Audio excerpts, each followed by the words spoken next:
What if your mind has already been broken open and you just haven't realized it yet? Most people scroll past this moment. They keep moving, keep running, keep drowning in noise. But you stopped. And that stopping? That is not an accident.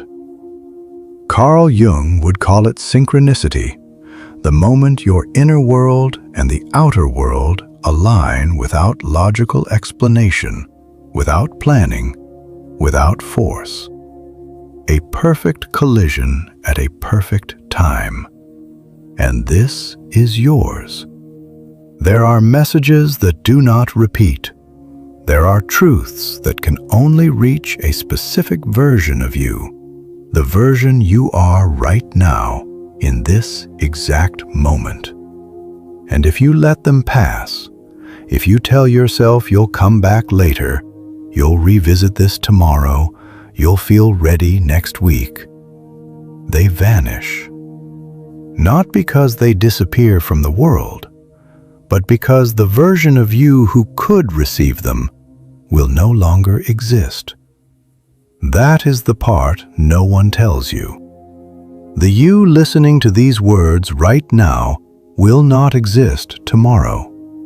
Not in any dramatic sense, just changed. Imperceptibly, invisibly, but changed. And what could transform you today may only be a fragment of information tomorrow, a footnote, a half-remembered idea that no longer carries weight. Jung spent decades studying these moments, the moments where the invisible becomes visible, where the unconscious breaks through the surface, where a single sentence spoken at the right time reorganizes an entire life. Not because the sentence is magic, but because the listener was finally ready. And maybe, just maybe, today is that day for you. Stay until the end. Not for me, not for Carl Jung philosophy, for yourself. Because if something in these first words already moved inside you, if something shifted, even without a name, that is the signal. That is the sign that this message found you at exactly the right moment. And what comes next may be the beginning of something you have been quietly waiting for without knowing what you were waiting for. There is something deeply unsettling about the way these moments work. You cannot choose them. You cannot schedule them. You cannot manufacture them. They simply occur as if the universe speaks a hidden language that it only uses when you are tuned to the right frequency. And when it speaks, it does not shout. It whispers once. This is why I need something from you right now. Stay until the end. Because if these opening words stirred something, if something moved inside you even without understanding why, then this message has found you at the right time. And what follows may be the beginning of something you have been waiting for without knowing it. Drop 777. I am exactly where I need to be right now, in the comments right now. Because if you feel it, you know it. And 777 has always been the number of divine alignment, of being found by the right message at the right hour. Most people spend their entire lives waiting for the great transformation moment, the epic instance when everything becomes illuminated, when answers arrive all at once, when everything finally makes sense. They wait for lightning, for a divine revelation, for an emotional shock so enormous it forces them to become different. But that is not how it works. Jung discovered something that the majority never grasp. The deepest transformations do not arrive with fireworks. They arrive in silence, on an ordinary Tuesday afternoon, in the middle of a forgettable conversation, in a sentence you have heard 1,000 times before, but today, for reasons you cannot explain, it lands differently. It cuts through. The sentence did not change. You changed. And without realizing it, you had created the internal space for something new to enter. Because transformation is not an event. It is an invisible process occurring in layers so deep that the conscious mind never registers it, until one day you look in the mirror and no longer recognize the person staring back. Not because you became someone else, but because you stopped pretending to be someone you were never meant to be. That is the awakening. And once it happens, there are things you can no longer unsee, patterns you can no longer ignore, lies you can no longer sustain. Because a consciousness that has expanded does not contract. Once you have truly seen, you cannot close your eyes and pretend the vision never happened.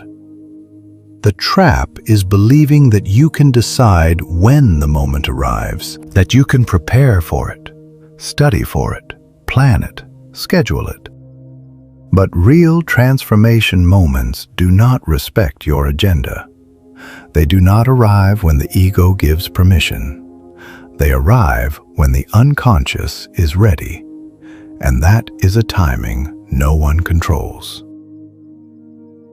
This is why Jung placed such enormous emphasis on synchronicity, on these apparently coincidental events that carry profound meaning.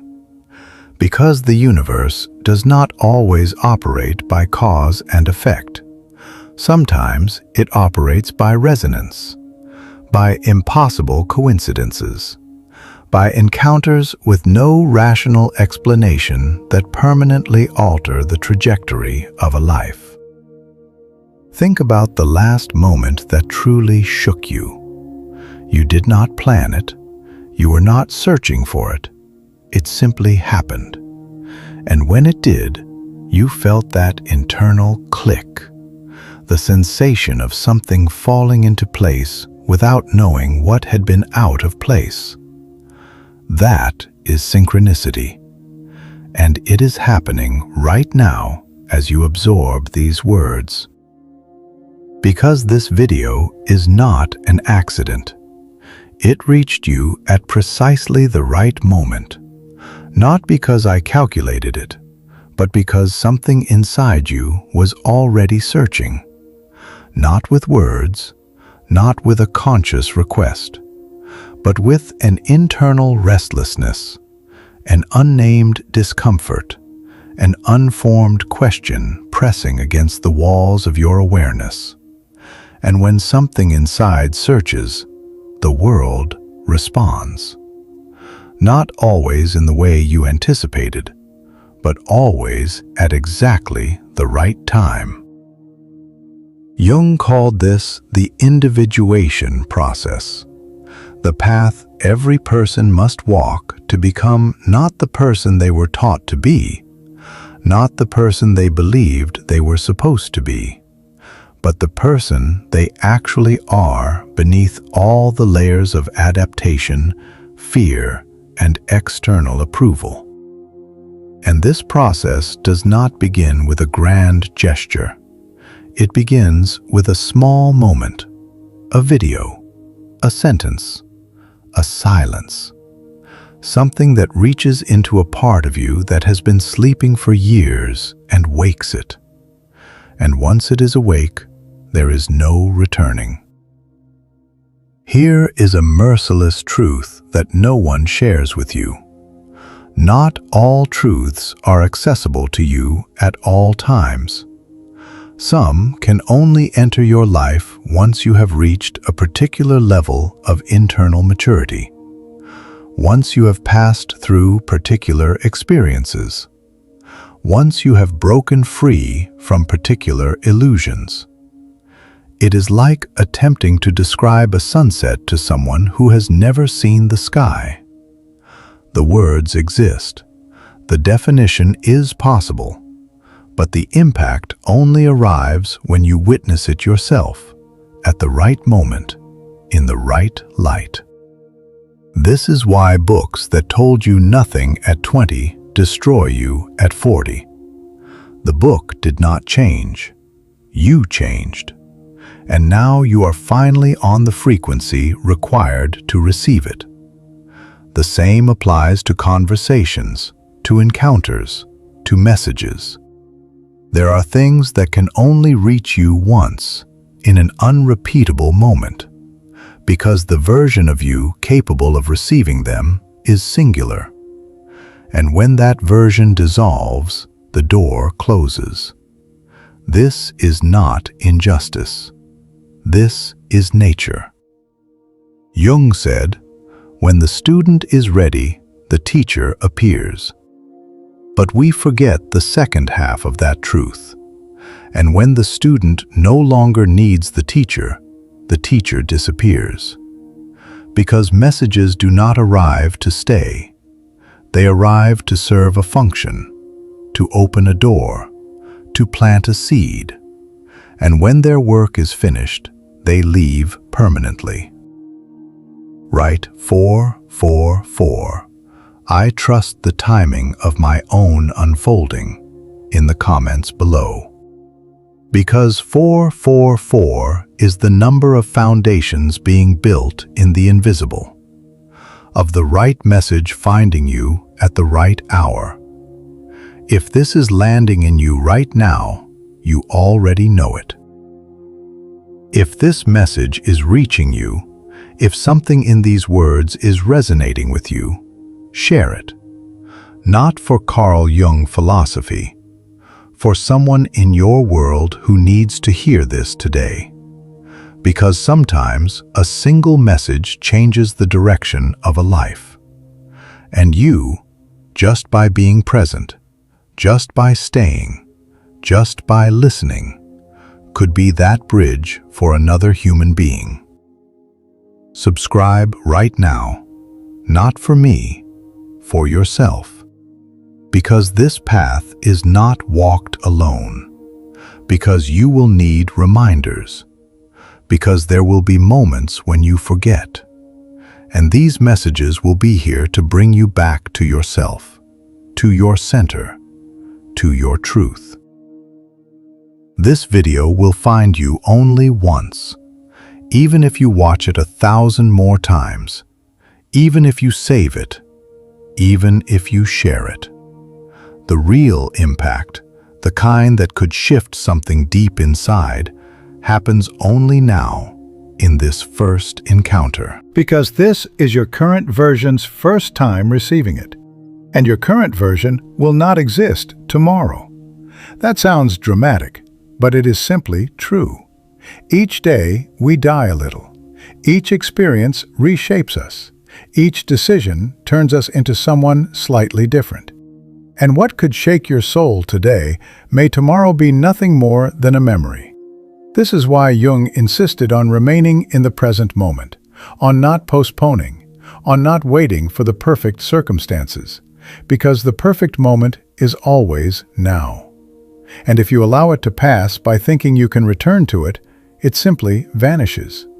Because the version of you capable of receiving it will no longer be there.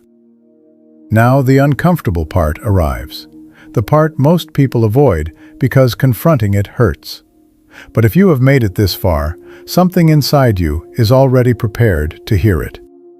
You are living inside a loop, and this is not your fault. This is the pattern that was programmed into you. You were taught to search, to chase, to accumulate, to never be satisfied with what you have, because there is always something better, something more, something missing. You were told that growth is endless, that there is always a next level, that nothing is ever enough. And you believed it. And now you exist on an emotional hamster wheel. Every time you arrive somewhere, you are told that the real destination is further ahead, and you keep running, and running, and running. But you never arrive, because there is no arrival. There is only here. And here was always enough. You were simply never taught to see it that way. Jung perceived this with merciless clarity.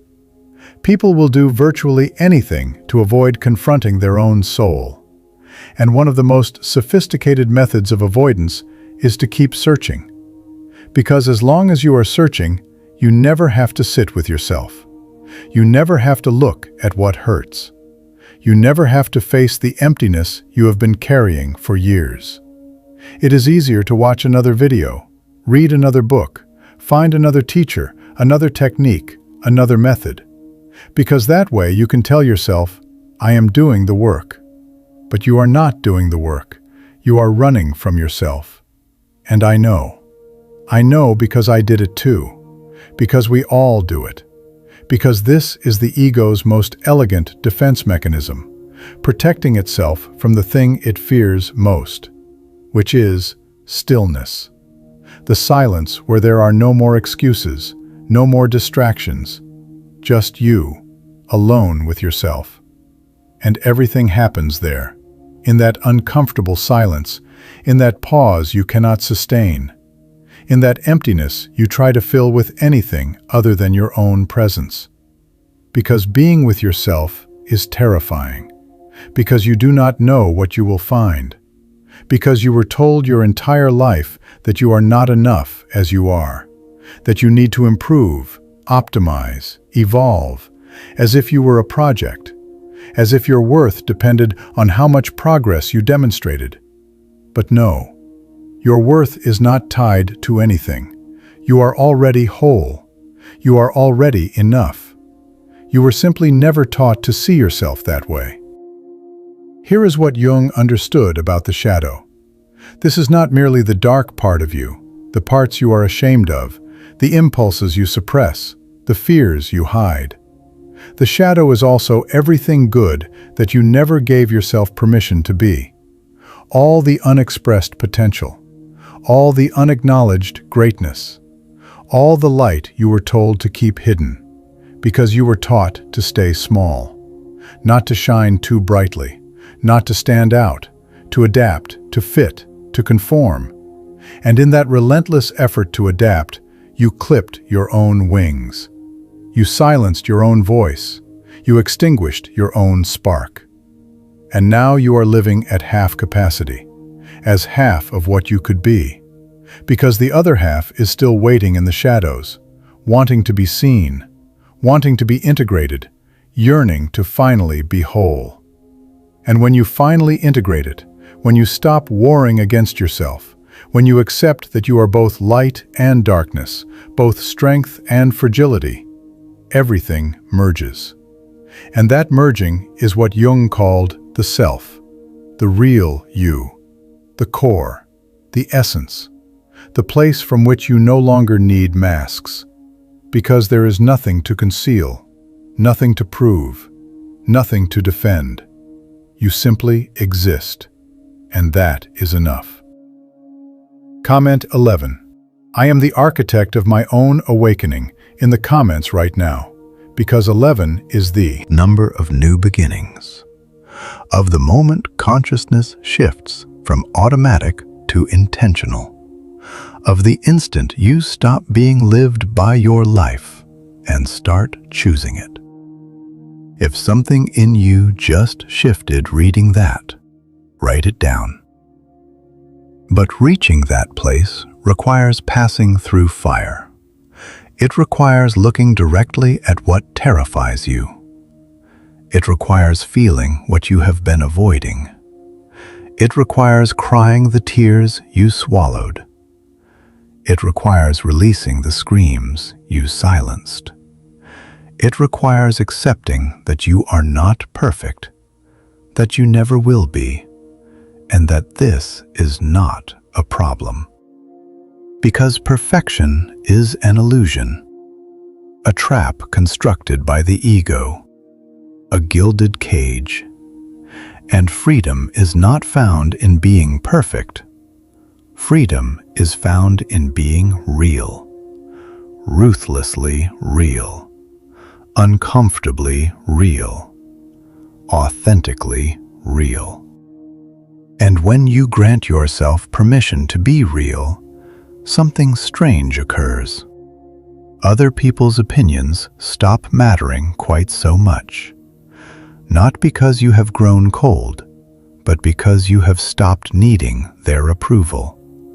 Because your worth is no longer contingent on what others think of you. And that is the greatest freedom that exists. To not be emotionally dependent on anyone. To not need someone to tell you that you are good enough in order to feel good enough. To not beg for love.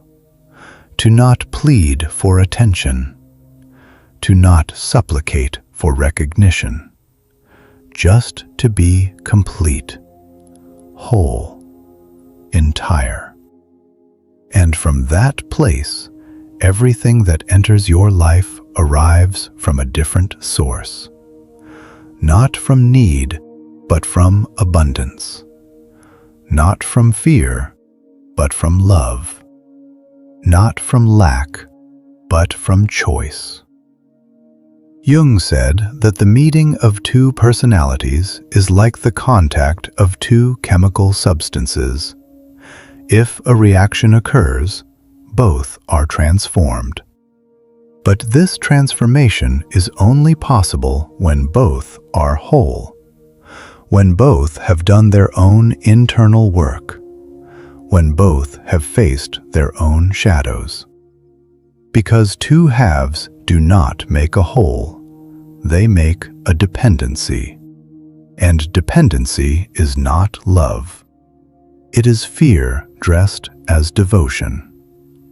This is why people who have not done the work on themselves seek relationships to fill themselves, to feel less alone, to close the gap.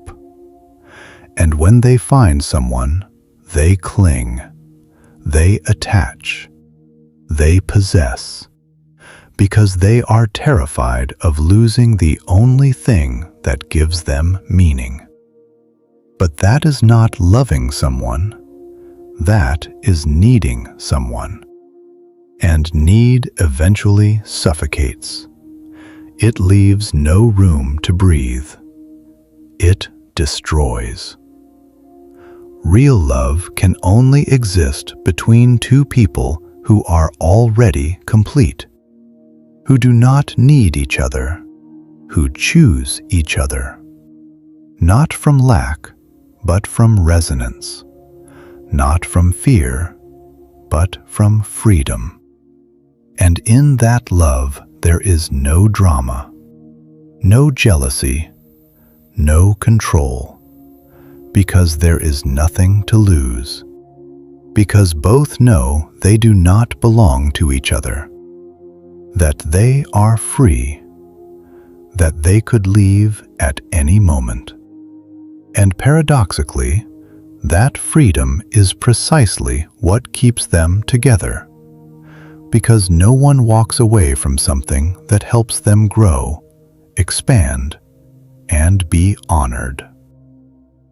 Now we arrive at the point where most people stop engaging, not because the message loses them, but because it becomes too real, too close, too personal. Because until now everything sounded philosophical, abstract, something happening to other people that you could observe from a comfortable distance. But now comes the part where you must look at yourself, where you must admit something, where you must become aware.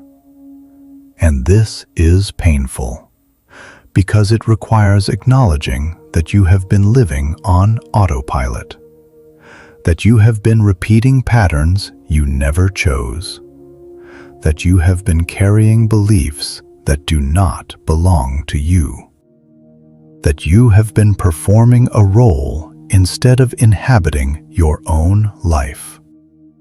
And admitting this is not easy, because it requires responsibility. Not guilt, responsibility. The ability to respond, to choose, to change. And most people prefer blame, because blame is simpler, because blame removes you from the center, because as long as someone else is responsible, you do not have to do anything. But Jung was direct. There is no liberation without responsibility. As long as you keep pointing outward, you remain trapped, because you have handed your power to others. You have permitted them to define your emotional state. You have surrendered the keys of your peace to them. And then you live at the mercy of what they say, what they do, what they think. Your life becomes an endless reaction to the external. It never becomes an internal action. But when you take responsibility, everything shifts, because you reclaim your power, the power to choose how you respond, the power to decide what each experience means, the power to convert pain into wisdom. And that power cannot be taken from you, because it is not dependent on what happens outside. It depends on how it is processed inside. And when you genuinely understand this, when you truly integrate it, you stop being a victim. You stop waiting for the world to change before you allow yourself to feel well. You stop begging others to give you what only you can give yourself. And you begin living from your center, from your core, from your truth. And that is where real freedom begins. Not when the circumstances are perfect, but when you can maintain your peace regardless of circumstances. Because peace is not the absence of problems. Peace is the presence of clarity. The ability to be inside chaos without becoming chaos. To be inside a storm without becoming the storm. This is achieved only through internal work, through ruthless honesty, through the willingness to look at what hurts, through the courage to feel what you have been avoiding. There is no easy path, but it is the only path that truly works, the only path that leads you home, not to a physical home, but to that internal home where you can finally rest, finally simply be, finally be with yourself, without judgment, without expectation, without a mask, just you in your purest, most authentic, most real version. And when you arrive there, something magical occurs. You no longer need to chase anything, because everything you need is already inside you. You no longer search outside because you have found it inside. You no longer beg for love because you have transformed into love. Jung described something that modern psychology still has not fully comprehended: the moment of internal readiness. The invisible instant when the soul reorganizes itself without the conscious mind's knowledge. When something deep in the shadows has been ripening. And while you continue living your life normally, not knowing you are standing at the threshold of change. It is like a volcano. For years, it builds pressure beneath the surface in silence, with no visible signals. The people living nearby do not even know it is there, until one day it erupts, and everything changes permanently. Your life operates the same way. There are internal eruptions you cannot predict, cannot force.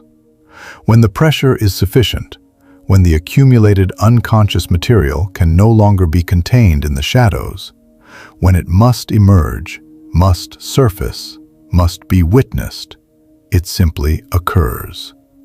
And when it surfaces, it asks no permission. It waits for no convenient moment. It does not adapt to your schedule. It simply arrives. And it forces you to look at what you have been avoiding for years. This is why people enter crisis. Not because something terrible happened externally, but because something real erupted internally.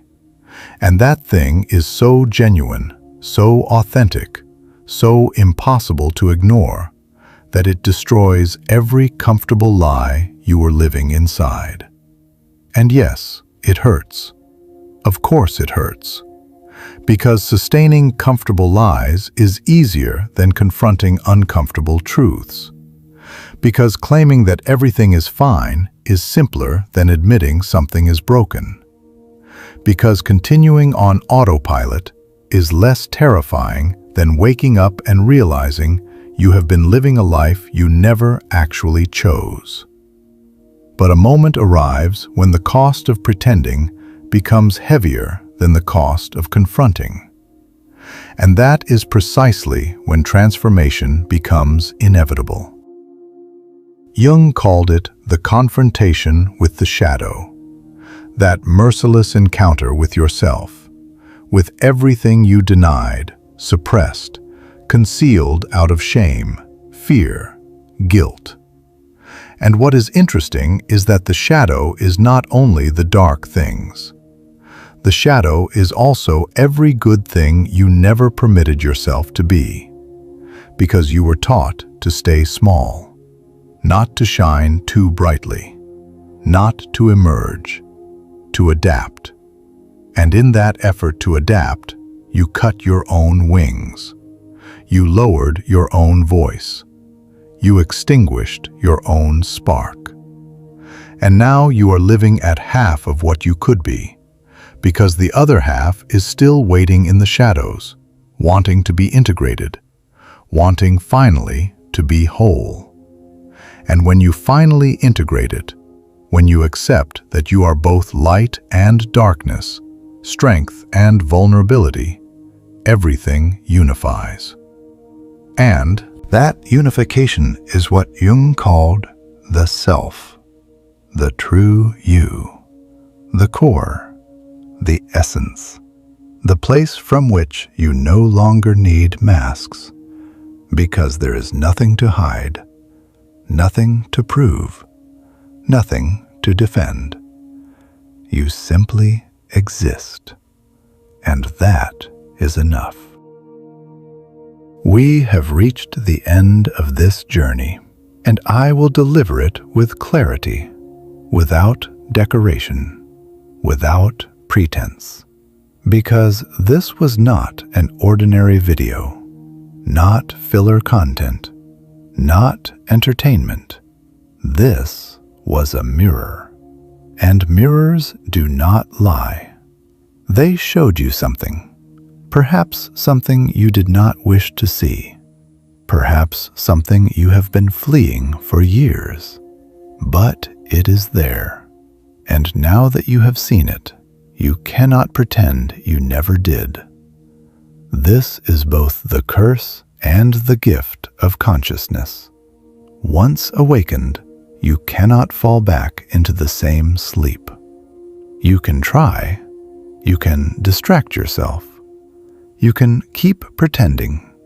But deep inside, you will know. You will know you are pretending. And living while knowing you are pretending is the most insidious kind of suffering there is. This is why Jung said that after confronting the unconscious, there is no return. Because once you have seen your shadow, once you have recognized your patterns, once you have witnessed how you have been sabotaging yourself, you can no longer continue with the same unconsciousness. This is now a conscious choice, and that changes everything. Because when you consciously choose self-sabotage, the pain is different. You can no longer blame anyone. You can no longer say you did not know, because now you know. And if you choose to continue, the responsibility is yours. That responsibility is both liberating and terrifying, because it strips away your excuses. It forces you to grow. It forces you to choose. And choosing is the most difficult thing that exists, because it requires release. Every time you choose one thing, you release everything else. And the ego despises release, because it wants everything, every option, every path, every life. But you cannot have them all. You must choose one, and live with the consequences of that choice. And this is where most people become paralyzed. In the fear of choosing wrong, in the fear of regret, in the fear of loss. But Jung had a different perspective. He said, not choosing is also a choice, and probably the worst one. Because when you do not choose, life chooses for you. And it generally selects what is most comfortable, most familiar, most known, which is usually exactly what you do not need. This is why people remain in jobs they resent, in relationships that drain them, in lives that were never truly theirs. Not because they had no options, but because they did not have the courage to choose. Because choosing is frightening. Choosing is placing a bet. Choosing is leaping without knowing where you will land. But that is the only way. The only path that takes you somewhere. The only path worth taking. Yes, you may fall. You may be wrong. You may fail. But you may also soar. You may be right. You may succeed. And the only way to know is to try. There is no other route, no shortcut, no guarantee. Only faith. Faith in yourself. Faith in your process. Faith that even if you fall, you will rise stronger, wiser, more real. Because every fall teaches you. Every failure strengthens you. Every mistake brings you closer to truth. And truth, even when it hurts, is always better than the lie. Always more liberating. Always more alive. If something inside you moved through this, if something awakened, if you do not even know what it was, but you feel that this message arrived at exactly the right moment, then I am asking one thing of you. Subscribe to Carl Jung philosophy. Not for me, for yourself. Because this path is not walked alone. Because reminders matter. Because you will forget again And these messages will be here waiting to return you to yourself. And share this with one person who needs to hear it today, because you cannot know whose life a single message might redirect. You stopped here for a reason. You stayed for a reason. And that reason is already working inside you, even if you do not yet have the words for it. The moment is now. It is always now, because the only thing that exists is now. The past is finished. The future has not come. Only this moment exists. And what you do with it determines everything that follows. You are not a work in progress. You are a finished work. Imperfect, yes, with cracks, but whole, complete, real, and that is enough, more than enough. The version of you who needed this message found it. Now, carry it forward.